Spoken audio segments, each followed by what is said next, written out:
Hello, this is Sarah and this is Guilty Crown episode 13. So, have you seen the awesome new opening? I love it, especially when Shu and Inner is trying to reach each other and their clothes starts flashing. I love that part. It's my favorite part in the song, but I really love the opening. The ending, well, not bad. It's not good as the first opening in my opinion. I love the first opening.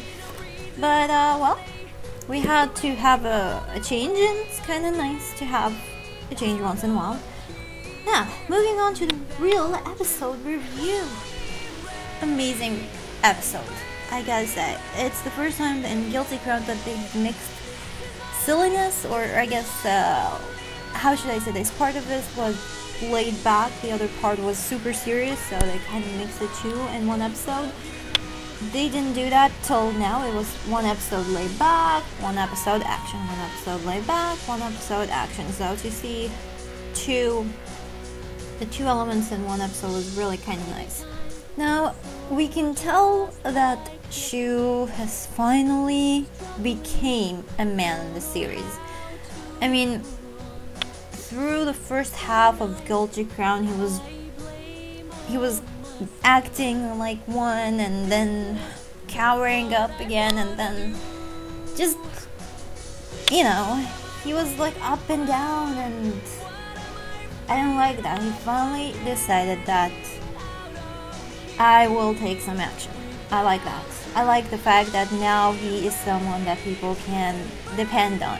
I like that, because in the next part, he will be the one that will lead the people of Funeral Parlor. People will depend on him to defend him because he has the power to draw out the void. He is a void Ginna. He has the power to protect people. So I think he started to really sort of realize that from what Yahiro said, his friend, to him. He and Shu were talking, and Shu said, I don't think I'll be able to use that power again, and Yahiro told him, you should use that power more than ever, especially now, because you have people to protect yourself, or something around that part.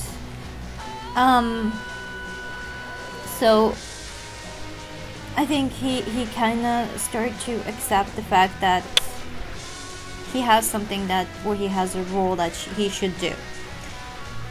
Now, in this episode, we had this sort of Resident Evil atmosphere where the apocalypse virus have spread and people start to barricade themselves in the places which were safe. One of these places was the school of Shu. People weren't able to communicate with each other because communications were down, there was no media, there was no radio, and Japan was simply isolated from the rest of the world.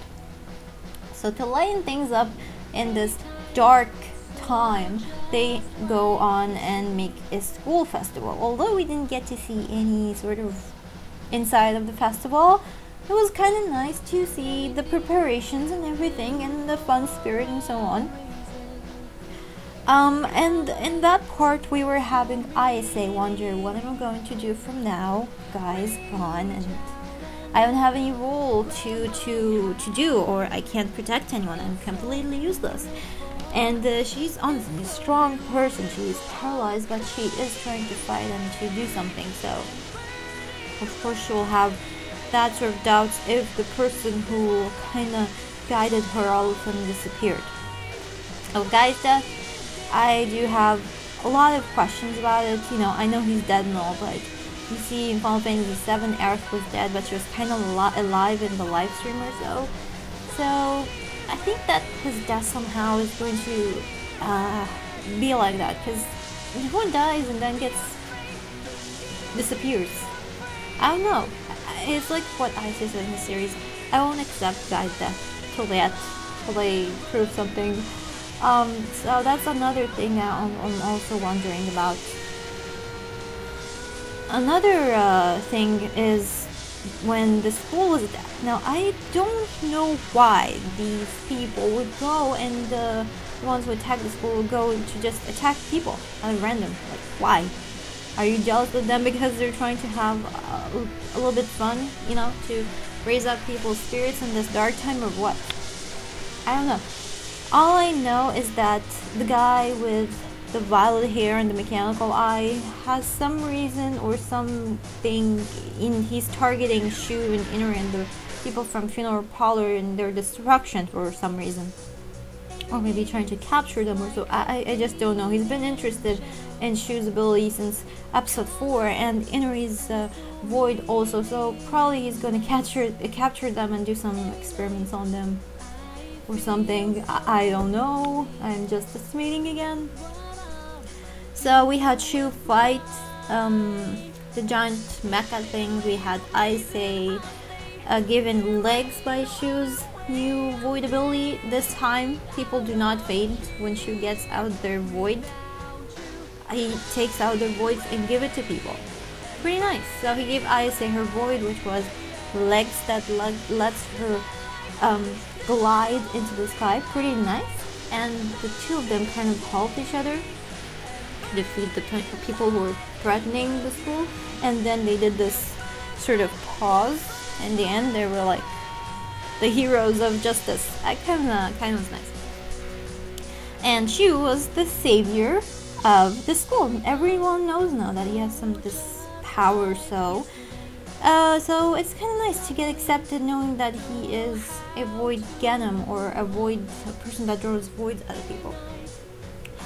So towards the end of the episode, when TV was back up again, they were able to see some announcements. One of the person who was behind the apocalypse virus, people who doesn't know about, got this big position in the government, the Japanese government. He said that he is going to cleanse Area 7 or Location 7, the place which is Shu school in, because he said that there is a high infection rate in there, and we're going to just destroy that area.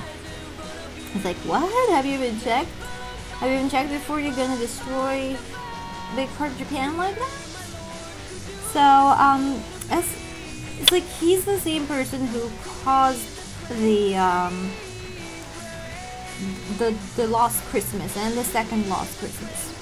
Why is he doing that? And is he trying to destroy Japan? There's a lot of scenarios in this, but I sort of want to know, like, why is he doing this? What kind of direction this struggle will be going? What is the next step for Funeral Parlor? What she will do? I'm sure he's gonna fight, but how his fight will look like, and so on like that. And will Inori's void keep changing as it happened, or has it had through the rest of the series? And his friends, will they help, or so on? Well, I gotta say, it was really a good episode. I really enjoyed it a lot, and I really can't wait for next episode to see what are they going to do, knowing that they're gonna be dead soon, or they're going to, or people are coming to kill them. So that's it. Amazing episode this time. A great way to recover from the super intense episode 12. Cool down, and then live action, and then at the end this big surprise. So yeah, packed a lot in one episode. So that's it, guys. I'll see you in another episode, or another video. So take care and stay safe. Bye.